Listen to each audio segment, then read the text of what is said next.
Hi, everyone. Thanks for joining. We'll start the webinar now. Thank you all for joining us today. My name's Bobby Show. I'm the Sales Director for Trinamix for the EMEA region. Trinamix is a global Oracle partner, and we're very excited to have you here with us today to talk about our control tower together with Oracle and what we're providing to the market. Joining me today is Vikram Singha, Senior Director, Strategy and Business Development at Oracle, Molly Chakraborty, Co-founder and President at Trinamix, and Viral Mehta, who is Architect, Practice Lead for Smart Solutions at Trinamix. Couple of house rules. We will have a Q&A at the end of the session, but feel free to push that button at the bottom, the Q&A button, and ask your questions if you want to earlier, and we'll do our best to answer them at the end. This webinar is also recorded, and we will send the link to all attendees at the end of this session. And lastly, before we finish the webinar, I wanted to discuss an initiative we have for those of you who are interested in using our control tower at the end. So just to kick off the agenda, we'll be covering business drivers and challenges that Vikram will be discussing. Molly will then talk about control tower use cases, and between her and Viral, they will talk about contextualizations of data, and we will have a short preview and demo of our solution, and then we'll have Q&A. So we're going to get straight into it, and I'm going to ask my first question to Vikram. And Vikram, thanks for joining us again. What do you see as the main performance drivers in the modern supply chain and the role of IT within it, please? Sure. Hi, Bobby. Hi, everyone. I think supply chains have come a long way in terms of where they were, a couple of years back, basically being the primary driver of cost and taking inventory out to where they are right now, where, especially they are the sort of the topic of discussion within the boardroom, right? So that trend was evolving, but I think with the pandemic, especially over the last 18 months, supply chain has become extremely strategic. So in terms of performance drivers, I like to think of them as 5 C's. So supply chains are very critical to drive not just cost, customer experience, which was kind of starting to happen before the pandemic, compliance, regulatory compliance with all the stuff happening in terms of tariffs and closer to home with Brexit and so on. So extremely important. The CSR agenda, which has really gone quite high again within the boardroom, supply chain being really key to drive the carbon footprint down and to improve, the kind of water utilization and so on. And finally, human capital as well. So again, I think there was a lot of talk of supply chain leaders, not just being the functional leaders, but business leaders, as well as having a lot more data skills. But I think with the pandemic, they really need to ensure not just those skills, but also operational skills. Again, closer to home, Bobby, as you know, the driver shortage within the UK or other operational shortages and the whole pandemic, right, really critical. So if I look at some of the successful initiatives that we have seen from our customers, I think they were very focused on one or multiple of those C's. So if I look at a couple of examples, the one on the middle right is from a consumer goods manufacturer where they deploy a logistics initiative using a transportation solution to not just take costs down and improve availability, but to really drive down the carbon footprints that their trucks was producing based on the mileage, right? Really big global initiative. Then the example on the top right is from a food manufacturer in the US, where they have deployed sales and operations planning process, again, not just to drive costs down, but more importantly, take the carbon footprint down by reducing the food wastage. And the one in the middle at the top is from a distributor within UK, where the initiative was sponsored by the CFO, and their focus was to get the availability right before spending too much money on making the front end, websites nice and pretty. So those are a couple of examples. And in terms of your question around the role of IT, I think as supply chain practitioners are asked to drive those 5 C's, I think the role of IT and the data becomes really, really critical. Excellent. Thank you for that, Vikram. And just moving on from that slightly, and thank you for those 3 examples that you cited. What are the key challenges with the traditional approaches to consume IT that you talked about, and the key principles for a modern approach? Sure. So in a way, this sort of this slide highlights some of the challenges that we have, right, in terms of the data analysis, or in our inability to use data with the current approaches, right? So if I look at the evolution of systems, a lot of them were designed a couple of decades back. Objective was pretty much as it is right now: single source of truth, being able to drive the business processes end to end, and hence data driven decision making. But as sort of the world got complex, a lot of new software categories came about, advanced planning and scheduling, or APS software, transportation systems, PLM systems, multi-channel order management systems, and so on, right? So basically what that has meant is that each company has a lot of technology debt, if I can put it that way. And in terms of the challenges really are on the right, in terms of how to assemble data, right? It just with those mishmash of systems, and even if people have a single ERP, multiple instances of that ERP means that just assembling the data, not just across IT, but across both IT and OT, with the sensors that we have right now, it's a real and huge challenge.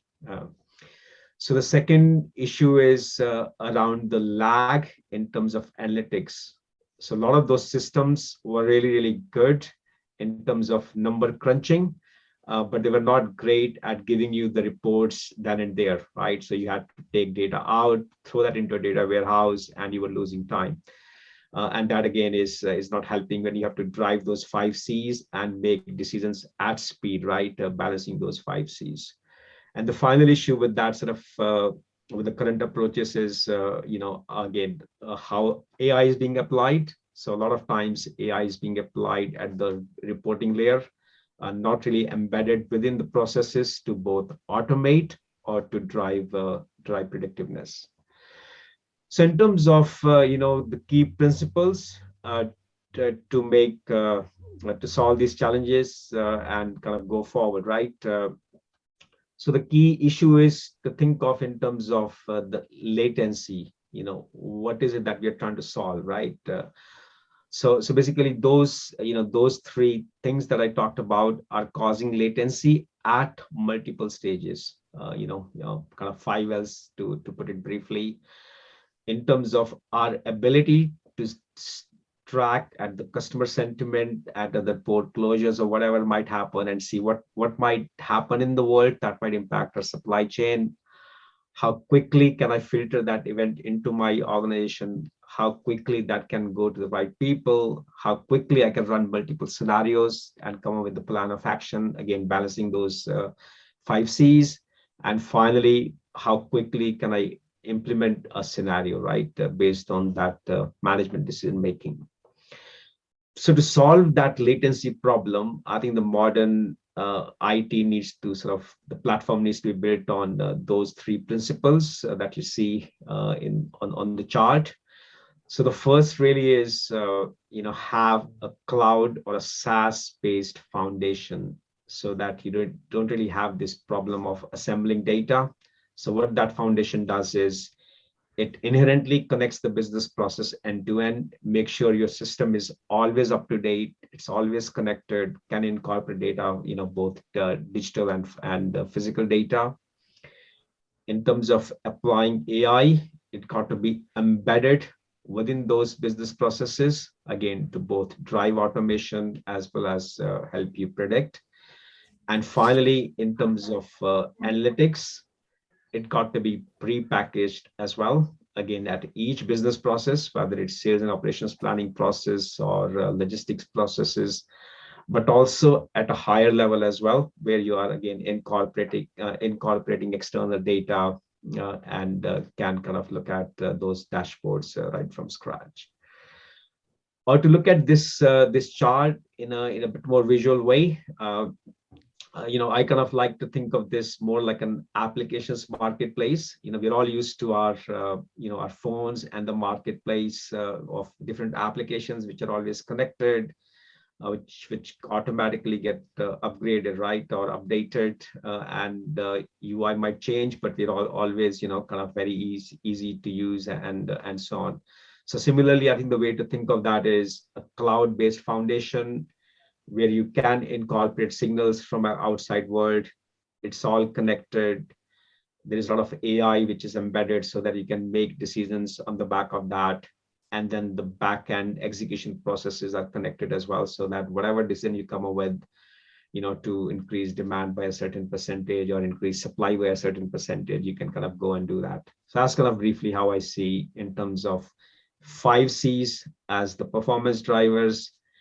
The way technology debt has been acquired means the speed of decision making has gone down, and hence creating the latency. And in terms of way forward, this sort of apps based cloud SaaS foundation to move forward. Hey, thanks, Vikram, for that. That's really interesting to hear the business context, and like you, I particularly liked the 5L and 5Cs with regards to having something that's ready to go, and the solution that's is not necessarily been out there until now. And it's at this point I wanted to introduce the Trinamix control tower, which is one of these solutions that is ready to go with business processes embedded, and it's something that our customers are asking for right now. With that, I wanted to invite Molly and to ask her a question in terms of which use cases can this Trinamix control tower support today? Thanks, Bobby, for asking the question. Trinamix Supply Chain Resiliency Control Tower can support a variety of use cases. The use cases vary depending on the industry, geographical spread, location, country, and the company's strategy itself. For example, manufacturing in industries like textile, appliances, high-tech have concentrated in specific parts of the globe, creating a global network. Monitoring impact of weather, port congestion, bottleneck in transit routes becomes imperative and plays a key role in success and growth in these industries. In cases where the bottom lines are eroded by fluctuating cost of input components or quantity and quality, Trinamix Supply Chain Resiliency Control Tower can support hedging of risk. Food industries and mining industries is where this can significantly add value, not only to protect bottom line, but also in resilient planning. Coming to industrial manufacturing and distribution sectors with their large partner base spread across various sectors need to establish a comprehensive scoring of their suppliers and customers. Trinamix Control Tower can not only help in contextualizing external data to derive comprehensive profiling through pestle analysis, but also provide leading indicators of market movements which can further be utilized to adjust supply chain strategies. Lastly, proactively monitoring of potential weather impact, political impact, or impact of pandemic on supply chain becomes paramount for sourcing, material planning, and resource planning. For instance, energy distribution companies in southern states in US or in California will be subject to storms and wildfire. Trinamix Control Tower provides information on potential events and their levels, which can then be taken as an input for making downstream business decisions. Next slide. Trinamix Supply Chain Resiliency Control Tower can serve various industries and use cases based on their specific challenges and pain points. It constantly listens to news to generate insights on potential bottleneck and opportunities and send notifications to supply chain managers or concerned parties. For example, Trinamix Control Tower runs correlation analysis between external events, external variables like macroeconomic leading indicators, weather parameters, and its potential impact on supply chain to identify and notify of any events that should be considered for planning or execution purposes.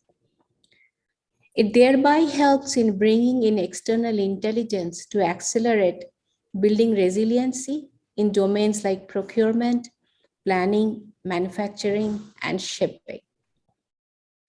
It analyzes strategic to operational KPIs to derive comprehensive supplier scorecarding and customer profiling. It explores any cost benefit in procurement by hedging risk in commodity, currency, or interest rate fluctuations. In a nutshell, Trinamix Supply Chain Resiliency Control Tower is the central point for building a robust and resilient supply chain by contextualizing market data, pastel data, data from social media and news to your business data, applying cognitive intelligence, predicting leading indicators, and presenting risks in the form of dashboard, thereby allowing you to run simulations and utilize alternates to reduce risk and maintain service levels, hence supporting growth. Bobby? Molly, thank you for that. And it sounds Nirvana-like and absolutely magical to have all this data at your fingertips. Can I maybe ask you the next question, which is, with all of this, how does this magic actually happen? How are you pulling this external data? And more importantly, how are you providing context to this data? Supply Chain Resiliency Control Tower promises to bring magic to reality. Let us take the example of Suez Canal block, a recent incident that happened in the March of 2020. This is not unusual or even a one-off event. It has happened at least 5 times in the history of Suez Canal. With a global network of economy, the impact this time was nothing short of an immediate drop of oil prices, 369 ships were stalled, and loss of approximately $9.6 billion worth of trade. What can you do to reduce the impact of such events in your business in future? Trinamix Resiliency Control Tower provides a solution. With Trinamix Control Tower, you have a framework to continuously listen to the events happening. It being integrated with your business and supply chain transaction data, it will apply its cognitive intelligence to estimate the impact, pose the risk in the form of dashboards, and suggest alternatives to you. So the Control Tower with Control Tower, you have one less thing to worry about.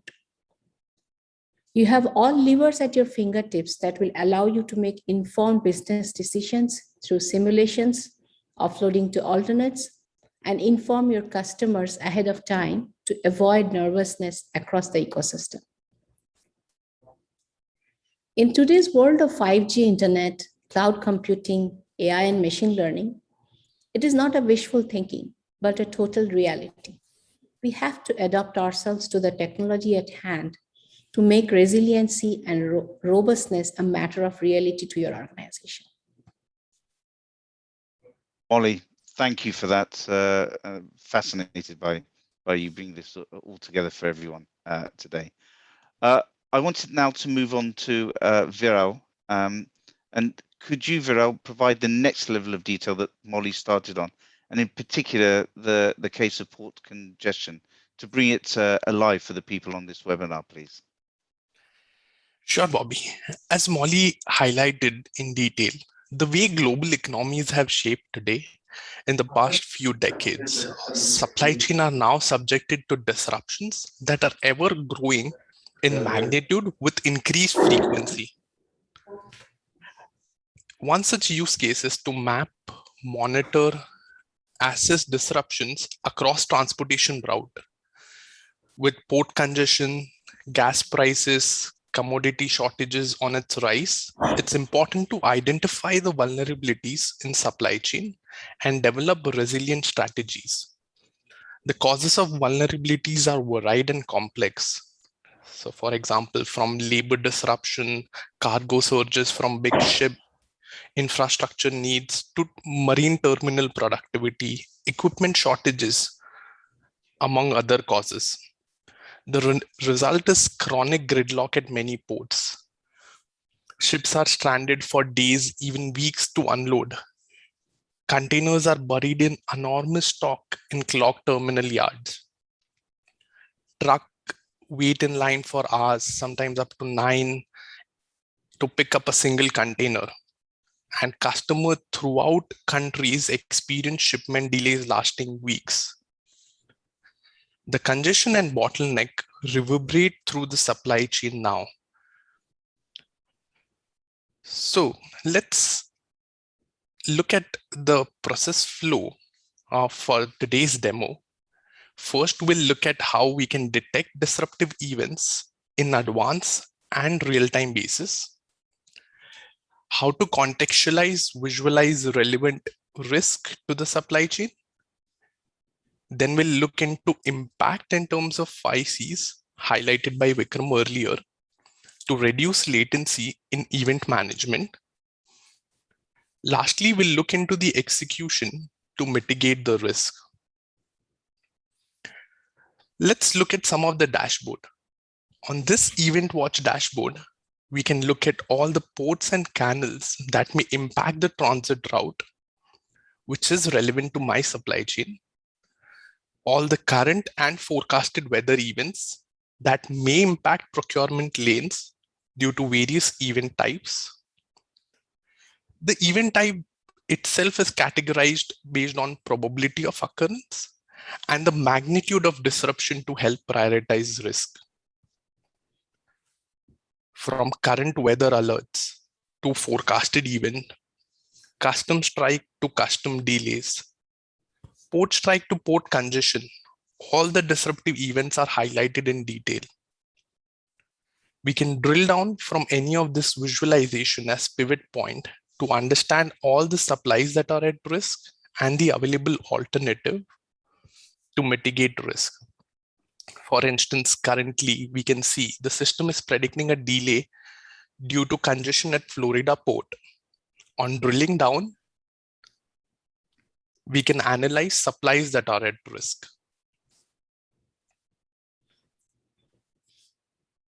On removing the filter, we can look at percentage of deliveries that may be impacted due to internal and external events, dollar value associated to the risk by supplier and item.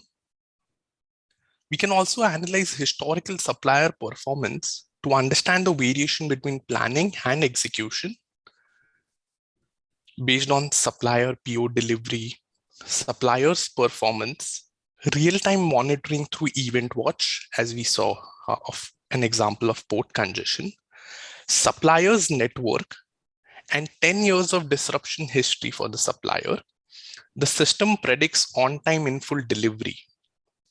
And based on this prediction, and as per organization playbook and business processes, the planner can take necessary risk mitigation steps. To prioritize the risk mitigation steps, planner can also drill down to demand at risk dashboard to understand the impact on revenue.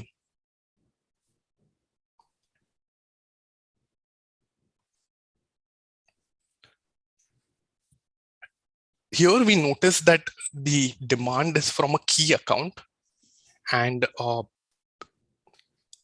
risk needs to be mitigated. So we can log on to the supply planning module to find the alternatives suggested by Control Tower and select one of it as per organization playbook and run a simulation to understand the same. Here we have the same view of all the supply pegged to demand. On analyzing supply versus demand, we can offload to alternate supplier industrial dresser and run simulation to check output of revised supply plan. After offloading, we can come back to Control Tower to review supplies and demand at risk. We notice that we are no more exposed to the risk to meet the customer demand from Simon Capital for that particular order for item MX104.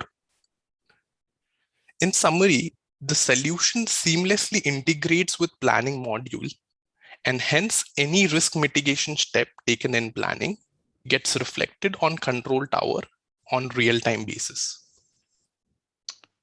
Viral, thank you for that, and really fascinating to see how that works in the case of port congestion.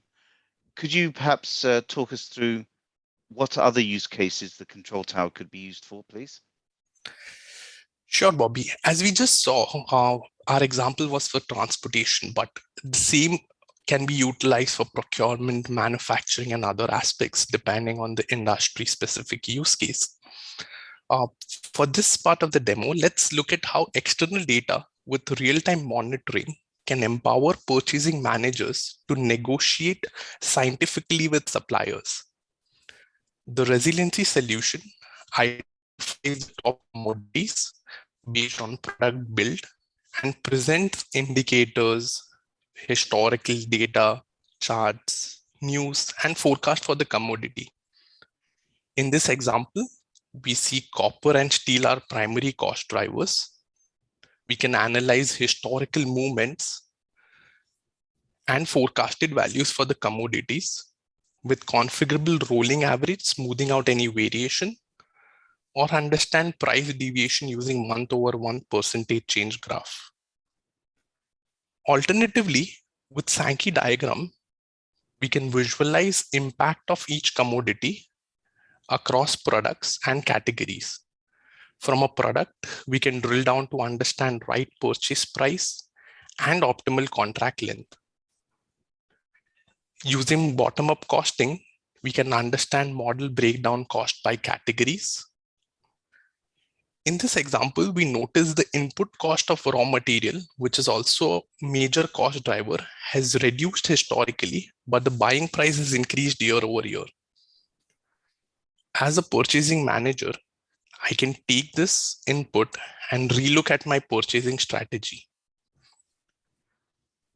Also, based on historical trend and forecasted value for commodities, the system suggests right contract length to hedge risk. Lastly, and most importantly, to monitor supplier heartbeat, the system captures external indicators, contextualizing based on supplier industry, size, the country, commodity which is being used in the product, the currency, and pestral data to derive a comprehensive risk score. Viral, thank you so much for that. And to all, this concludes the main part of our session today. I wanted to summarize and move on to a couple of things before we finish. Firstly, thank you to all our speakers. Thank you, Vikram. Thank you, Molly. And thank you, Viral. I also take this opportunity to thank Manish, who has worked tirelessly in the background to help put this all together. So thank you as well, Manish. Thank you all for joining. In terms of summary, Vikram talked about 5 C's and 5 L's for business challenges and data conceptualization within the supply chain. He then went to speak about the need for a platform that is pre-packed and ready to be deployed within customer supply chains. Molly then introduced the Control Tower by Trinamix, which has these pre-built best practices and flows to use with the data and ready to be deployed. And she then discussed the use cases for the control tower and focused on the specific example of port congestion. Viral then introduced how the control tower can map, monitor, and assess disruptions across the transportation routes with real-time visibility. And then from there showed us a working example of how enterprises can proactively use the control tower to perform analysis and plan scenarios across the whole of their supply chain. At this moment in time, I wanted to have a little poll, 2 questions for the audience, which hope you're able to answer. First one is around your organization and the need for having a control tower. We've got a few options there. And the second question is in terms of the purpose a resiliency control tower could fulfill within your organizations. So if I could ask you to answer the question now, and I will give everyone a few seconds for that to happen.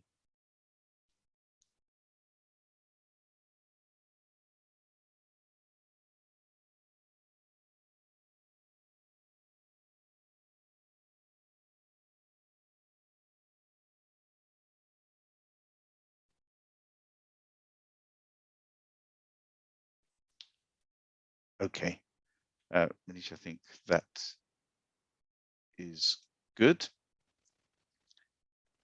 So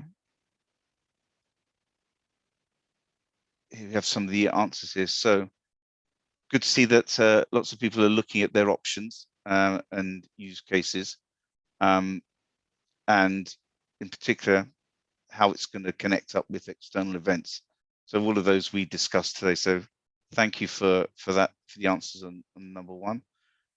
And we've got a split here in the second question in terms of the usage for visibility, dashboards, external events, and accelerating decision making. So yeah, and good. And a lot of those are multi-threaded in terms of many of those use cases are to be discussed. So thank you for your time, everyone on the vote and the polls. And with that in mind, I wanted to just say a couple of things. I mentioned an initiative that we're launching here in EMEA with the control tower with Oracle, and it's a great thing. We're offering a no-fee design workshop for those that are interested in coming on the control tower journey. And the slide here talks a little bit about what we offer during this design thinking workshop around best practices, considerations, where your solution would sit within your current IT landscape, how to contextualize your data, and how that works in terms of high-level risk analysis and your performance drivers within your supply chain. So we have a number of ways of doing this workshop. And if you are interested, the details are given in the slide, and we'd love to set up that session with yourselves. So feel free to get in touch when we send out this to you at the end of the session. And with that, I wanted to see if there's any questions that people have. And I see that we've got a couple. So one of the questions that we've had is, how does a control tower fit into the current IT landscape? So Viral, can you want to take that one? While evaluating current control tower capabilities, organizations should look into 2 primary aspects. One is business specific goal or use case and current maturity level. And speaking about the IT landscape, what's in the roadmap for next 6 months, 12 months, up to 3 years? And most of the time, the organization doesn't need a piece of software, but an overlay to get data from partner and external sources to make sense of it, take corrective actions, and then efficiently execute. I remember reading one article from Gartner, which mentioned that approximately there are 3.7 control tower per organization. completely contrary to the primary objective of establishing end-to-end visibility. So what Control Tower needs and how does it fit in the current IT landscape is it brings together all the data needed to see what's happening in a unified data store, combined with all the applications, artificial intelligence, and analytics necessary to understand what disruption means to the business and recommend the best course of action to put that decision into effect and learn for the next time through machine learning models. Thank you for that, Viral. One other question we have is, we talked about external data and contextualizing. With all this real-time data coming in, how can customers contextualize it? It's an actually interesting question and continuation to what we just spoke on. So the size of the business, clock speed of the industry, business strategies like globalization versus localization, which has been triggered after pandemic and major disruptions that are happening nowadays, regulation of the industry or products, planning time frame itself, all these factors come into play in deciding the company specific use case. And based on this company specific use case, either to achieve reduction in expediting cost, improve planning efficiency, greater forecast accuracy, or inventory turns, the business can enrich and contextualize to create a digital twin through the Control Tower. And for example, a company with extended and diverse supply chain, as Molly highlighted earlier, can capture pastel indexes and consume the data in multiple aspects, for example, supplier and customer profiling, or also take this input into long-term forecasting. While running the correlation analysis, the system can contextualize by doing the correlation analysis with different time period offset, which will help them understand which ones are their leading indicators, which they can use for long-term forecasting. While the same data can be consumed and contextualized by normalizing based on the industry, size, country, commodity, to derive a comprehensive risk score, which will also help them derive comparable resiliency scores to map all the customers and supplier on the same scale, irrespective of the industry they belong or the growth of that industry based on the clock speed itself. So that's how the same data can be used in multiple aspects to contextualize and take that input into business decision making. Thank you, Viral. I just want to see if there's any further questions. I'll give it a couple of seconds. Okay, doesn't appear that there's any more questions. So with that, I wanted to say thank you to everyone. Appreciate all the time that you've given today. We hope you found this webinar useful. And for those that want to follow up and talk about a design workshop, please feel free to do. I'd like to thank Oracle, Vikram, Molly, Viral, and Manish again for putting this together. And we look forward to seeing you all very soon. Thank you very much. Yes, all. Thank you.